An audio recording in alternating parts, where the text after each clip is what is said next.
So I don't know if you're going to be able to tell, but my voice is kind of fried right now. This is because yesterday's hockey events had me yelling like a madman when we scored some goals towards the end of the third period that tied the game, but either way, I wanted to make this video mostly because I was curious. The Vancouver Canucks are going out there and playing the New Jersey Devils today. This is coming a day after playing the New York Rangers, and defeating the New York Rangers, mind you, in Madison Square Garden. And when you talk about the Vancouver Canucks and these two teams in particular, New York and New Jersey, it really brings up an interesting conversation as to where you go with trade discussion. Now, I'll say this before we get into the meat and potatoes and we talk about the trade rumors, we talk about the players. The Vancouver Canucks right now are pretty well off in the standings. I mean, they've won 3 in a row. They're right there behind Anaheim. They're 2 points behind Edmonton. And the Vegas Golden Knights are 4 points ahead. So when it comes to the Vancouver Canucks and the quote-unquote playoff wildcard race, they're technically right in the mix, even though you have yourselves all the rumors going around that the team is going to sell, that the team is not good enough, yada, yada, yada. Even I believe that this team is not good enough, but I don't know, it's tough to go out there and really, truly, in my heart, say that's the case, because when you see games like the ones we have seen against Calgary, against Seattle, it makes you really feel, wow, like this team's a lot better than we give them credit for. And that's kind of the duplicity with the Vancouver Canucks in 2021-2022. Some nights you get nights against the Islanders, other nights you get nights against the Flames, and you really showcase the worst of both worlds when it comes to how well they're able to perform. So this team technically is right there in the playoff mix, and I'm honestly going to say that probably does play a big part into the idea and the soul behind these conversations we're having with the Devils and the Rangers. So we're going over onto 5 quick thoughts on the Rangers' commanding win from 4 days ago, published by Arthur Staple on The Athletic. Again, it's The Athletic. We're not going to go ahead and screenshot this, but we're going over onto Spectre's Hockey from 2 days ago, February 26th, because they summarize the article that is written out by Staple. Arthur Staple cites sources saying that the Rangers might not be as enamored of the Vancouver Canucks forwards Boeser and Garland as they are of former Ranger J.T. Miller.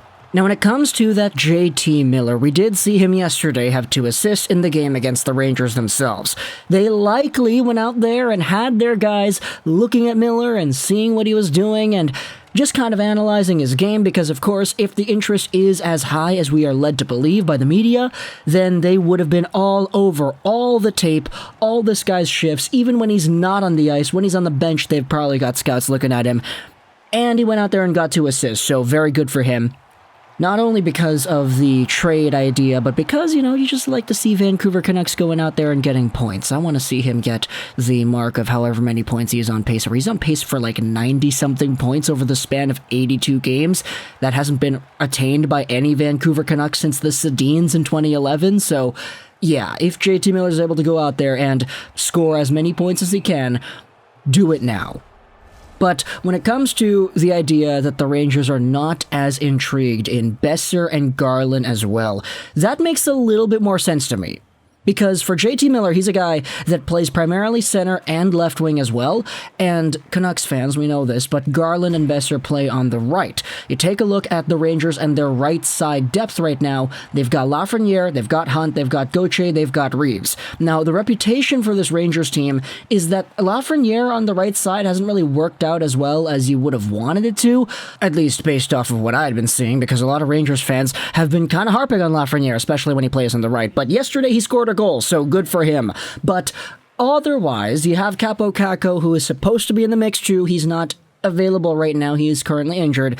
And there is Sammy Blais and Cheadle, who are also there. I mean, both these guys have different circumstances. Blais is out for the year. Cheadle was straight up not played yesterday. He was a healthy scratch or something like that. So It is kind of tough. I get you can say, okay, but their left side depth, Kreider, Panarin, that's already really good. And their centers, Zibanejad and Strome. You do have the option to go out there and try to fit in a JT Miller just because he is a little bit more versatile. And plus, he's a lot more of a different scorer than Boeser and Garland are. Garland is a feisty, smaller winger who's got some really good handles and he's got some good work ethic. Boeser is just really good at shooting. He's not that great along the boards, but he's really good off the puck as well.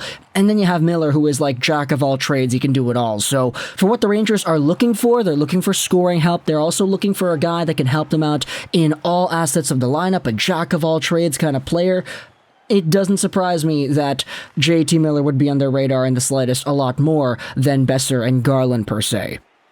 Now, going over onto New Jersey, this is going to be interesting because the Canucks are playing the Devils tonight. We do have the Hughes versus Hughes showdown. Those are always really fun to watch. Don't you remember when Jack Hughes scored his first NHL goal on a one-timer against Vancouver? Yeah, good times, eh? Hopefully we'll see the Hughes family as well back in New Jersey supporting the squads because I remember it was like last time they had the shirts with the Canucks and the Devils logo both on them. And yesterday, Jim and Ellen Hughes were at the Rangers game watching Quinn go out there and do what it was that he was doing. Unfortunately, he didn't get any assists, I believe, so that's very uncharacteristic of Quinn Hughes. But either way, we have ourselves the Hughes versus Hughes showdown, and this will be another one of these opportunities for Garland and Boeser to go out there and really showcase what makes them so special. If there's a game for either of these two guys to show up and be the best versions of themselves, Boeser maybe snipes a goal here or there, he sets up a very nice play in front with a behind-the-back pass, or he just finds himself in the perfect position for a one-timer. This is the game to do that. Garland, he's got to go down in the corners. He's got to do spinny stuff. He's got to showcase what made him so beloved by the Vancouver Canucks fan base so early on in the Travis Green days, because this is a team in New Jersey that is interested. And if they are as interested as we've been led to believe, then if they see the best versions of Garland and or Boeser, then all of a sudden, boom, there's that trade price going up like GameStop, baby. So I want to see everything that these guys have tonight. I want to see, heck, maybe even JT Miller going out there and getting himself even more points because we're just a little bit west. It's like a 30-minute drive or something like that from New York to New Jersey, or at least from Madison Square Garden to the Prudential Center. So, yeah, how the heck will there not be any scouts watching this game, especially if they're as interested in JT Miller as we have been told by the NHL media people. So as these games go on, man, as these players boost their value, hopefully, if you're on the side of trading everybody away and rebuilding or retooling on the fly, I guess you could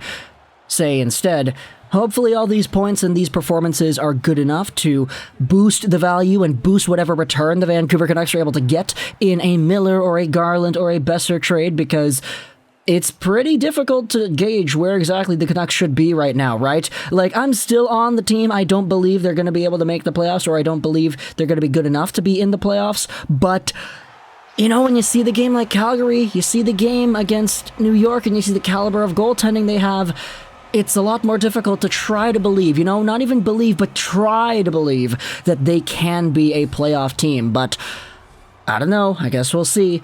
2 points, 3 points, 4 points out of a playoff spot. They've got similar games played to all these teams, so it's not really too much of a point percentage difference anymore. Actually, I think they have a better point percentage than Anaheim, do they not? Yeah, no, we're going back to the standings right here. Anaheim, 55 games played, 59 points. Vancouver, 54 games played, 58 points. They have a chance to leapfrog the Ducks with a win today against the Devils. Of course, it is a back-to-back, and we'll probably see Yaroslav Halak start, but the Devils are last in their own division too, with 41 points, so we'll see where exactly everything lines up when the players line up and the puck drops later tonight. But talk to me in the comments, what do you think about yesterday's JT Miller showcase against the Rangers, and what the Rangers feel about Boeser and Garland. Also, talk to me in the comments, what do you think about the Devils and their own scouting adventures and how they particularly feel about Boeser and Garland. Do you see a game like this being as important as I see it? Did you see yesterday's game being as important as I saw it as well? You can disagree in the comments, you can agree in the comments. Please let me know your opinions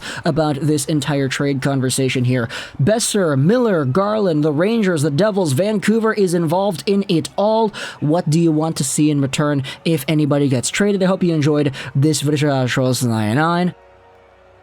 and Bye.